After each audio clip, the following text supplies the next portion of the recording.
വിമാനയാത്രക്കിടയിൽ നിലവിളിച്ച് കരയുന്ന കുഞ്ഞുങ്ങൾ നിങ്ങൾക്ക് ശല്യമായി തോന്നാറുണ്ടോ?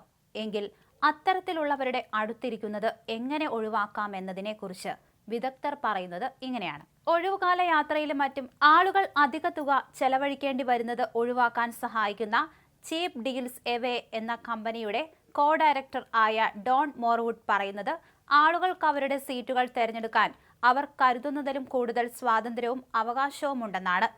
ശാന്തമായ ഒരു യാത്ര കൊതിക്കുന്നവർക്ക് തൊട്ടടുത്ത സീറ്റിലിരുന്ന് മണിക്കൂറുകളോളം നിർത്താതെ കരയുന്ന കുട്ടികളുടെ കരച്ചിൽ പലപ്പോഴും ശല്യമാകാറുണ്ട് എന്ന് അവർ പറയുന്നു.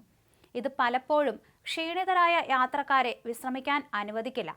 മാത്രമല്ല, പലപ്പോഴും തിരക്കേറിയ ദിവസങ്ങൾക്കിടയിലെ യാത്രകൾ വിശ്രമവേളകളാക്കാൻ ആഗ്രഹിക്കുന്നവർക്ക് ഇത് വലിയൊരു പരീക്ഷണവുമാകും.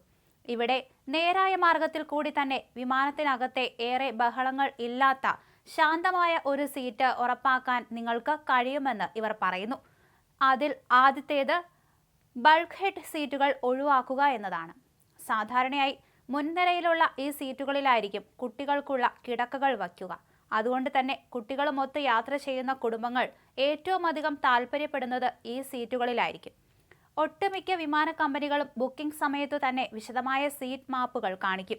ഇത് സസൂക്ഷ്മം പരിശോധിച്ചാൽ പ്രശ്നങ്ങൾ ഉണ്ടാകാൻ ഇടയുള്ള സീറ്റുകൾ ഏതെന്ന് കണ്ടെത്താൻ വലിയൊരു പരിധിവരെ കഴിഞ്ഞേക്കും. സീറ്റുകൾക്കടുത്തായി ബേബി ഐക്കണുകളോ ബേബി സെറ്റ് ചിഹ്നങ്ങളോ ഉണ്ടോ എന്ന് പരിശോധിക്കുക.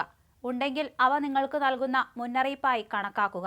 അവയിൽ നിന്നും അകലെയുള്ള സീറ്റ് ബുക്ക് ചെയ്യുക. വിമാനത്തിൽ പെട്ടെന്ന് കയറുന്നതിനും ഇറങ്ങുന്നതിനുമായി സാധാരണയായി യാത്രക്കാർ മുൻനിര സീറ്റുകൾ തിരഞ്ഞെടുക്കുമ്പോൾ അതിൽ നിന്നും വ്യത്യസ്തമായി ചിന്തിക്കുക. കുടുംബമായി യാത്ര ചെയ്യുന്നവർ സാധാരണയായി മുൻനിര സീറ്റുകളായിരിക്കും താല്പര്യപ്പെടുക. ശുചിമുറിയുടെ സാമീപ്യമാണ് ഇതിന് കാരണം. അതുകൊണ്ട് തന്നെ പിറകോട്ട് മാറിയുള്ള സീറ്റുകൾ തിരഞ്ഞെടുക്കുക. വിമാനയാത്രയുടെ സമയവും ഇക്കാര്യത്തിൽ പ്രാധാന്യമുള്ളതാണ്.